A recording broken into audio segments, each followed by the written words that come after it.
Kisah cinta antara Freddie Mercury dan Mary Austin cukup menarik perhatian publik. Mereka pertama kali bertemu pada tahun 1969. Saat itu, Freddie Mercury belum membentuk Queen. Freddie Mercury lahir pada tahun 1946 di Zanzibar, Tanzania, dengan nama asli Farouk Bulsara. Freddie merupakan orang Persia, tapi lahir di Afrika dan besar di India. Barulah pada tahun 1960, Freddie dan keluarga pindah ke Inggris. Kisah cinta antara Freddie dan Mary adalah termasuk kisah cinta yang unik. Sebelum terbentuknya Queen, Mary sudah menemani Freddie hingga Freddie sukses. Dari sahabat lalu berubah menjadi cinta. Mereka hidup bersama selama 6 tahun. Dan Freddie pun berjanji untuk menikahi Mary. Namun 6 tahun sudah Mary menunggu dan meminta kepastian, tapi Freddie malah tak pernah membahas lagi tentang rencana untuk pernikahan itu. Hubungan mereka menjadi dingin. Ditambah lagi dengan kesuksesan Queen membuat Freddie mulai berubah. Mary merasa ada yang aneh dengan Freddie.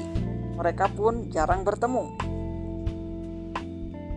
Mary sempat mengira bahwa Freddie berselingkuh, tapi kenyataannya tidak.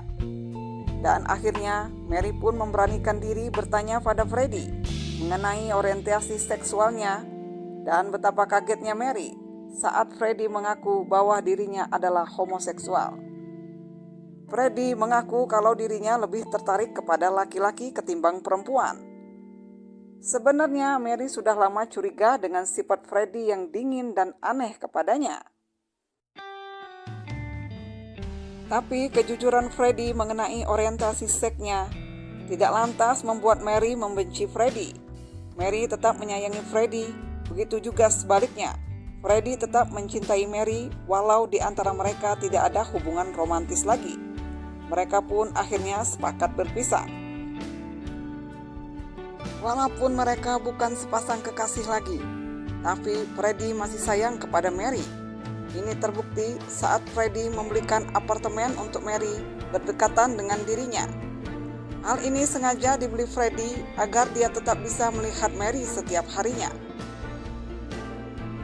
Seiring berjalannya waktu, mereka pun sudah memiliki pasangan masing-masing.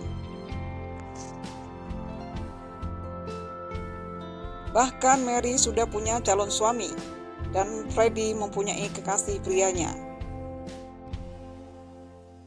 Hingga suatu hari, Mary menikah dengan calon suaminya dan punya anak. Freddie dengan gentlenya menjadi bapak baptis bagi anak Mary. Suami Mary pun sadar bahwa mereka tidak dapat dipisahkan. Karena kehidupannya yang flamboyan, suka pesta dan bergonta-ganti pasangan gay, Freddie pun terkena penyakit AIDS.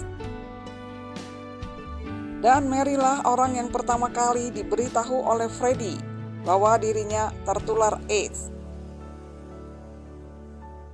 Freddie langsung curhat kepada Mary, bukan kepada pasangan gaynya, bukan kepada teman bandnya, bahkan keluarganya. Freddie lebih nyaman bercerita kepada Mary. Akibat penyakit AIDS yang dideritanya, kondisi Freddie mulai melemah. Dan Mary lah orang yang sabar merawat Freddie, sampai-sampai Mary dijuluki The All Faithful, atau orang yang paling setia. Setiap hari, Mary datang merawat dan menjaga Freddie yang hanya bisa terbaring di tempat tidur. Tubuh Freddie semakin kurus. Meski Mary sudah berkeluarga, dirinya selalu menyempatkan waktu untuk merawat Freddie Mercury. Hingga akhirnya, pada bulan November 1991, Freddie menghembuskan nafas terakhirnya, dan Mary lah orang yang ada di samping Freddie saat itu. Mary menangisi kepergian sahabat sekaligus cinta sejatinya. Sebelumnya, Freddie mengakui bahwa Mary adalah sosok malaikat dalam hidupnya. Dirinya berhutang banyak pada Mary. Freddie pun sangat merasa bersalah karena telah mengkhianati cinta Mary.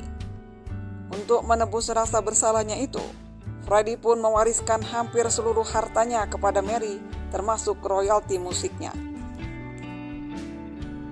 Dan sebagian lagi harta Freddie dibagikan kepada keluarga dan kekasih gaynya. Mary juga dipercayai oleh Freddie untuk menguburkan abu jenazahnya secara rahasia dan tidak boleh ada yang tahu, termasuk para fans Queen. Bagi Freddie, Mary adalah cinta sejatinya. Meski badannya lebih tertarik kepada pria, jiwa dan hatinya hanya untuk Mary. Bahkan, Freddie mengabadikan kisah cintanya lewat lagu untuk Mary yang ia ciptakan. Salah satunya adalah lagu yang cukup fenomenal, yaitu Love of My Life. Kisah cinta mereka menggambarkan bahwa cinta memang tak harus memiliki, tidak harus nafsu, tapi bisa saling peduli, saling mengerti, dan memperhatikan dari jauh.